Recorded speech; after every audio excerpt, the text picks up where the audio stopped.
Toyota RAV4, mais especificamente aqui, equipada com motor 2.4 16 válvulas, a gasolina, câmbio automático, tração nas 4 rodas, ano 2010. E essa aqui é uma versão única para esse ano, modelo aí desse SUV médio, até um pouco esquecido aí pelo nosso mercado. E hoje aqui vamos falar de todos os custos relacionados à compra e a manutenção de um carro desse. Vamos falar aqui de documentação, seguro, cesta de peças completa, lista de equipamentos, parte mecânica, consumo, pontos positivos e negativos, tudo em detalhes. Então, se já gostou do tema, não esquece de deixar aquele like no começo do vídeo para fortalecer o canal.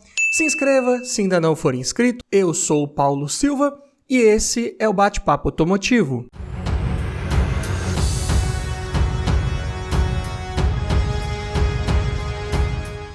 E só para constar, todos os preços que eu disser nesse vídeo foram cotados em abril de 2023. Começando aqui pelos custos relacionados à compra de um carro desse. Vamos falar primeiro aqui da tabela KBB, que nesse vídeo vai fazer referência ao veículo em bom estado de conservação, com a quilometragem média de 10 mil quilômetros rodados por ano e preço médio de venda particular. Está em R$ 52.776. Já a tabela FIPE, ligeiramente acima desse valor, R$ 53.302. E uma vez adquirindo um carro desse, você vai precisar fazer a transferência de propriedade dele para o seu nome.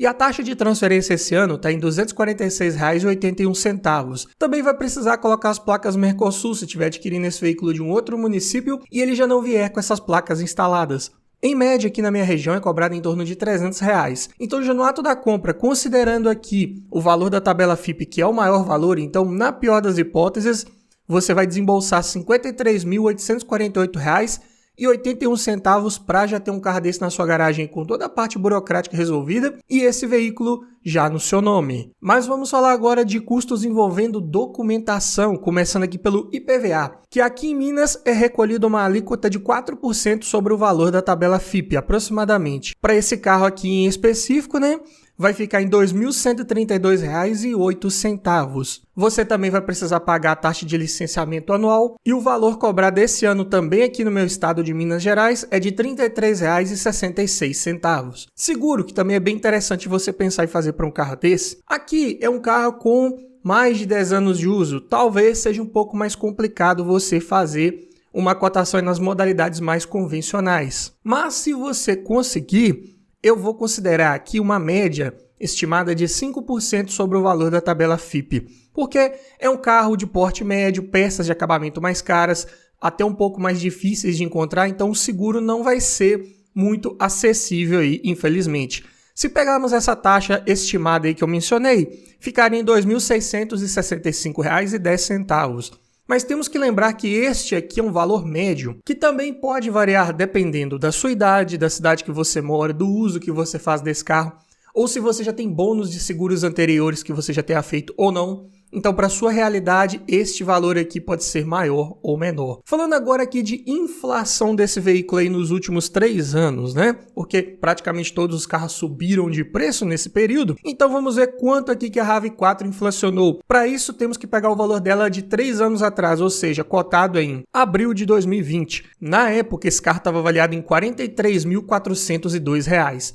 Diminuindo do valor de tabela atual e dividindo por 3, esse carro teve uma inflação média por ano nos últimos 3 anos de R$ 3.300, o que dá 7,6% de média de inflação por ano nos últimos 3 anos para esse carro. É um SUV médio, de preço até hoje em dia um pouco acessível, tá bem mais caro do que há 3 anos atrás, mas pelo que ele entrega, e vamos ver isso um pouco mais à frente nesse vídeo, pela confiabilidade mecânica, é que ele se tornou um carro um pouco mais procurado, mais valorizado aí no seu segmento. Por isso, também inflacionou bastante aí nos últimos tempos. Mas é claro que esse valor de inflação não dá para considerar no nosso somatório total aqui, Porque foi uma movimentação atípica do mercado aí nos últimos 3 anos, então não dá para estimar como vai ser uma inflação ou uma desvalorização que esse carro possa sofrer nos próximos 3 anos. Então eu vou somar aqui só o que de fato vai sair do seu bolso todo ano para manter um carro desse, que é IPVA, licenciamento e seguro. Dessa forma, a RAV4 vai te dar uma despesa média anual de R$ 4.830,84, o que dá por mês R$ 402,57. Aqui é um carro de mais de R$ 50 mil, boa parte desses custos está relacionado ao preço desse carro, que é IPVA e seguro, por exemplo, Então, acaba que fica um pouco mais caro de manter sim. E também você tem que ter em mente que se você comprar um carro desse agora, ficar com ele por uns 2, 3, 4 anos e vender lá na frente, só que os carros tiverem caído de preço, você também vai ter que somar aí o que ele tiver dado de depreciação, para você saber de fato quanto um carro desse te custou por ano. É algo para ficar ligado. Mas vamos falar agora aqui de manutenção. Como que é a cesta de peças de trocas periódicas preventivas de uma RAV4 2010? Mas antes, eu tenho um recado para você. Tá olhando um carro para comprar, mas está na dúvida se aquele carro foi bem cuidado, se ele foi batido, quer aprender a avaliar um carro em detalhes? Para isso, eu desenvolvi um e-book completinho com mais de 280 itens de tudo que você precisa observar em um carro e o que você precisa observar para cada um desses itens. Dessa forma, você vai garantir uma compra mais segura, mais técnica e não corre o risco de esquecer nada na hora de avaliar o seu próximo carro. Então, esse e-book vem para te trazer muito mais conhecimento e aumentar muito as suas chances de levar um excelente veículo para sua garagem. Link na descrição. E começando aqui pelo kit de pastilhas de freio dianteiras da Cobrec, ficaram por R$ 279. Já o par de discos de freio dianteiros da Fremax, 554. Kit de velas da Denso, aqui especificadas lá no manual do proprietário. E essas velas com composto de iridium ficam em R$ 209. Já os pneus, medidas 225, 65, 17, medidas para SUVs mesmo, então já dá para imaginar que são pneus caros. Encontrei aqui os Michelin Primacy SUV Plus por R$ 4.400, ou seja, R$ 1.100 aí por pneu. Claro que, dependendo da fabricante, você encontra preços mais acessíveis aí no mercado, mas não muito abaixo desse valor aqui. São pneus largos, perfil alto, aro grande, pneus para SUV, geralmente são mais caros mesmo. Óleo de motor. Para esse carro, nesse ano modelo, tinham duas especificações aqui principais, que são a 5W30 e a 10W30, com relação à viscosidade. Então, como exemplo aqui, vou pegar um óleo 10W30 e esse motor pega 4,3 litros, considerando a troca com filtro. Então, 5 litros de um Castrol Magnatec semi-sintético APS-N ficam por R$ 220. Já a correia de acessórios encontrei aqui da Gates por R$ 115. E aqui não tem tensor incluso, é o preço só da correia. E esse é um motor que utiliza corrente de distribuição para fazer o sincronismo ali dos eixos.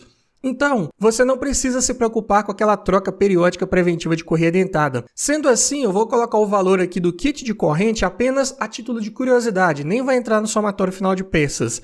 Da Takal fica por R$ 1.285 e é um kit que vem com 2 correntes, 3 polias, 2 guias e 1 tensor. Lembrando que esses kits aqui de corrente geralmente não vêm com o variador de fase ali incluso. Geralmente é uma peça que, quando dá problema, se dá problema, muitas vezes não está relacionada a esse kit de corrente. Então, acaba que não vem ali junto, é uma peça até mais cara, né, que encareceria muito esse kit. E que também não é uma peça de troca periódica preventiva. Então também é outra que não precisa citar aqui nessa lista. Falando agora em filtros, começando pelo filtro de ar do motor, R$ 80 da Japan Parts. Filtro de óleo, R$ 45 também da Japan Parts. Filtro de combustível aqui eu encontrei da Vega e ele é um filtro que custa R$ 687. É mais caro porque ele trabalha interno ao tanque. E o filtro de cabine encontrei aqui por R$ 30 da Japan Parts. Tirando o filtro de combustível, né, que está bem mais caro aqui, mas também tem uma durabilidade maior, os outros filtros aqui têm preços até bem acessíveis. Falando em amortecedores agora, também surpreenderam positivamente. Os 4 aqui da Caiaba, modelo Excel G, pressurizados a gás, ficaram por R$ 1.393. Para um carro desse porte, desse peso, que vamos falar do peso dele também um pouco mais à frente nesse vídeo, eu digo que os amortecedores estão num preço bem acessível sim. E é um carro de transmissão automática, 4x4, né? Temos que falar aqui da manutenção preventiva dessa transmissão, na verdade? Falando aqui primeiro da troca do óleo do câmbio, que usa uma especificação aqui de viscosidade que é a ATFWS, e é um câmbio que pega 8,1 litros considerando a troca completa. Então, tem que comprar pelo menos 9 litros de óleo. E aqui eu encontrei o óleo genuíno Toyota para fazer essa cotação. Além do óleo, também é bem interessante você trocar o filtro e a junta de vedação. A junta, no momento que você abriu ali a transmissão, tirou aquela junta que está ali, você já tem que colocar uma nova, então não tem para onde correr. E o filtro também é bem interessante, porque não adianta nada você colocar um óleo novo e continuar com o filtro velho, que vai ter resíduo de óleo velho ali, não é verdade? Então, eu tenho um kit de filtro e junta também da Japan Parts. E aqui também tem um ponto extra, que é a tração 4x4, né? Então lá no manual do proprietário, fala-se também sobre uma manutenção preventiva aí de troca de óleo em caixa de transferência e diferencial traseiro. Claro que vai depender das condições de uso, de rodagem, se você utiliza esse carro mais em condições normais ou em condições severas, mas eu digo que é muito difícil você rodar com o carro aí por milhares e milhares de quilômetros sem colocar ele ali em algumas vezes sob condições severas de uso. Então, eu digo aqui que por segurança é interessante você fazer essa manutenção preventiva considerando condições severas de uso para evitar maiores problemas, né? Então aqui as capacidades de óleo, tanto do diferencial traseiro quanto da caixa de transferência, é de meio litro. Para isso eu cotei aqui 1 litro de um óleo que atende à especificação SAE 8090 API GL5. Como é a mesma especificação para esses dois componentes, então eu posso utilizar o mesmo óleo. Dessa forma, um frasco de 1 litro vai atender a esses dois componentes aí, né? Então, tudo certo. E esse óleo de caixa eu encontrei aqui a Cedelco.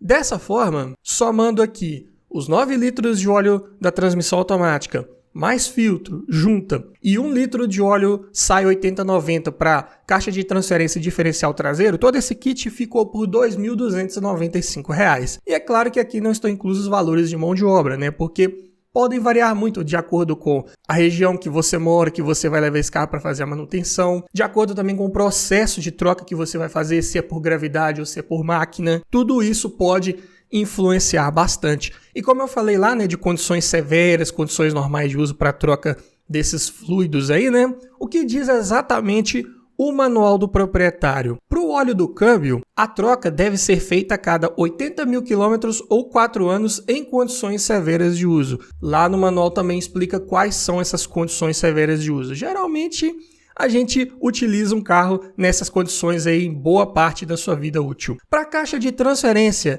e diferencial traseiro, em condições normais de uso, já deve ser feita uma troca de óleo completa a cada 40 mil quilômetros ou 4 anos, o que ocorrer primeiro. E se forem observadas as condições severas de uso, você tem que reduzir esse prazo pela metade.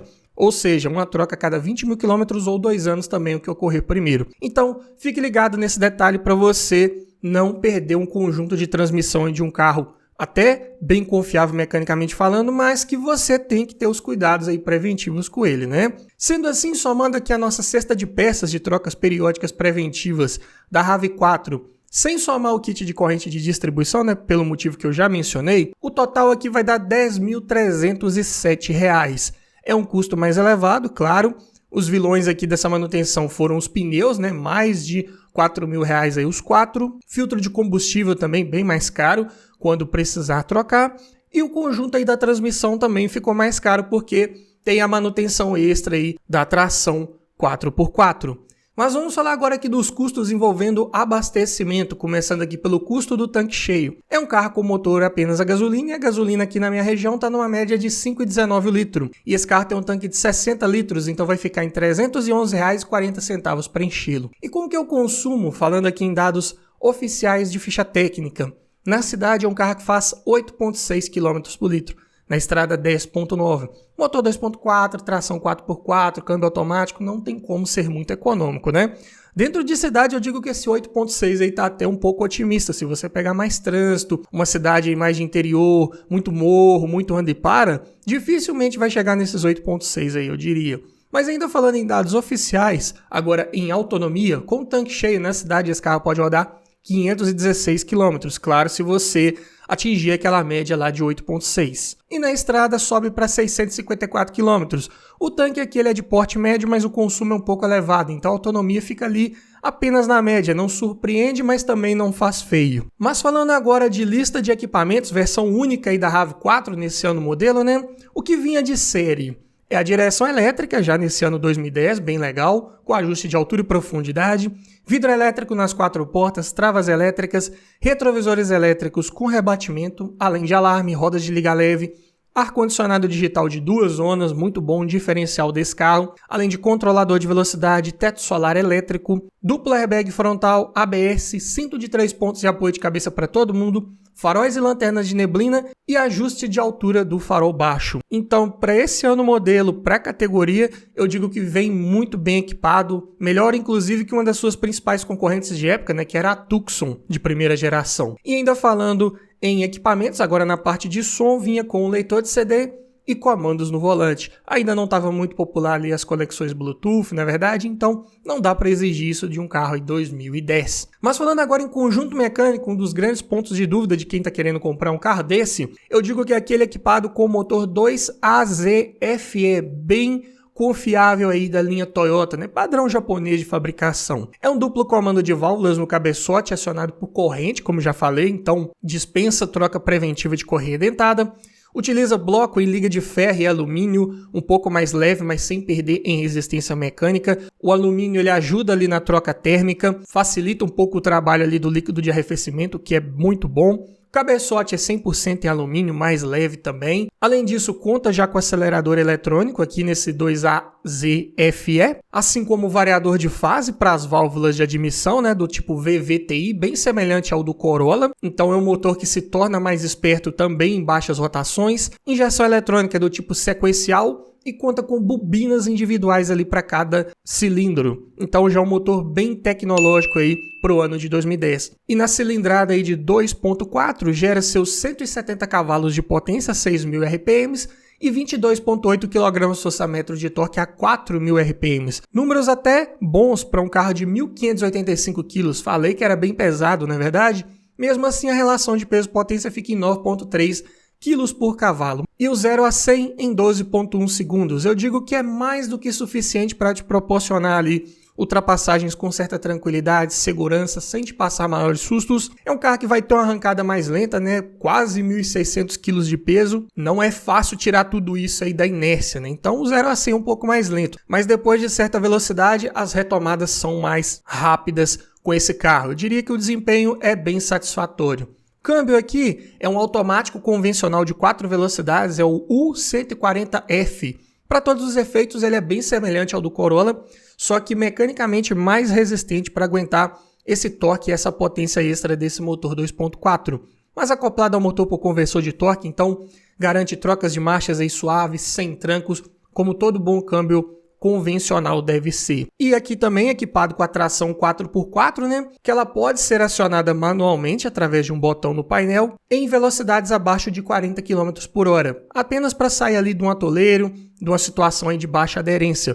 Passou de 40 km por hora, o 4x4 já desliga automaticamente e você fica só na tração dianteira por segurança aí desse conjunto mecânico. Sistema de suspensão dianteira do tipo McPherson, traseira duplo A, independente nas rodas traseiras, tem um controle melhor de carroceria, passa mais conforto ao rodar, ao mesmo tempo em que passa mais segurança, mais estabilidade também ao fazer curvas, o que é muito bom. Sistema de freios a disco nas 4 rodas, ventilados na dianteira, sólidos na traseira, o mínimo que se espera de um carro dessa categoria, né? Direção já é elétrica, muito bom, fica bem leve em manobras, em situações aí de baixa velocidade, vai ganhando peso à medida que você aumenta a velocidade desse carro, então muito bom, bem responsiva, rouba menos potência aí do conjunto mecânico. E o porta-malas conta com excelentes 540 litros de capacidade, mais que suficiente para levar bagagens da família inteira e sem maiores preocupações. E ainda conta com bancos traseiros rebatíveis, bipartidos, corrediços e reclináveis. Então, muito bom, bastante conforto também para quem vai ali no banco traseiro.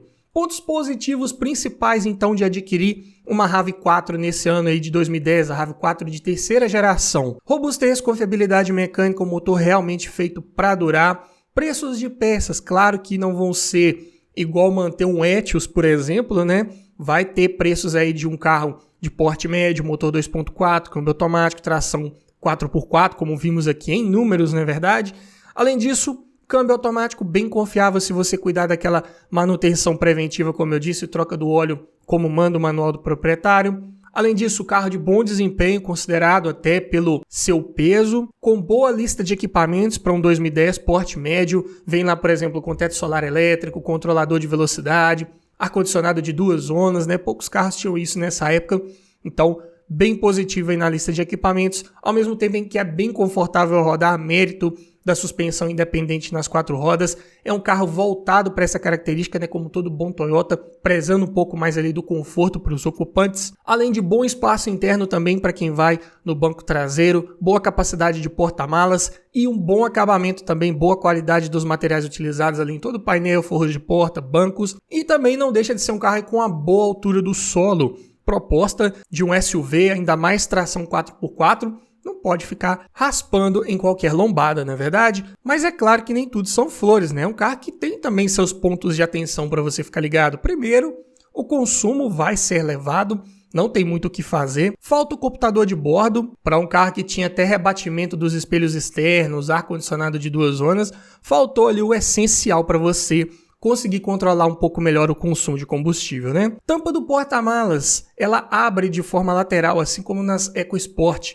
Então, quando você for estacionar esse carro, tem que ter o cuidado de parar ele um pouco mais distante de um obstáculo, né? Tanto uma parede, se for na garagem, quanto de um carro que estiver estacionado ali na rua, para você conseguir abrir essa tampa.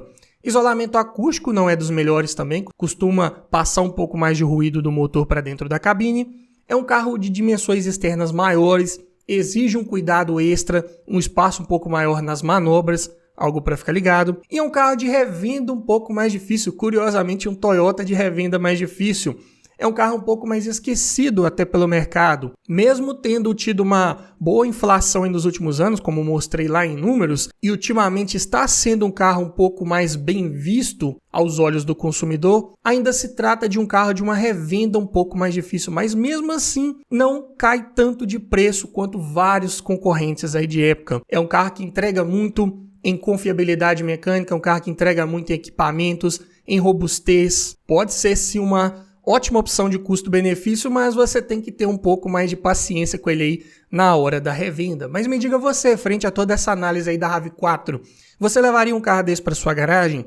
Deixa aqui nos comentários, quero ouvir a sua opinião. E se você gostou desse tipo de vídeo, eu vou deixar aqui no final uma playlist com vários vídeos nesse formato. Para você que ainda não se decidiu, tá querendo pegar uma RAV4, mas está pensando também numa Tucson, numa EcoSport, um carro da categoria ou até de outras categorias, aqui você vai encontrar o vídeo que vai te ajudar a escolher o melhor carro para sua garagem. No mais é isso, obrigado por assistir, aquele abraço e até o próximo vídeo.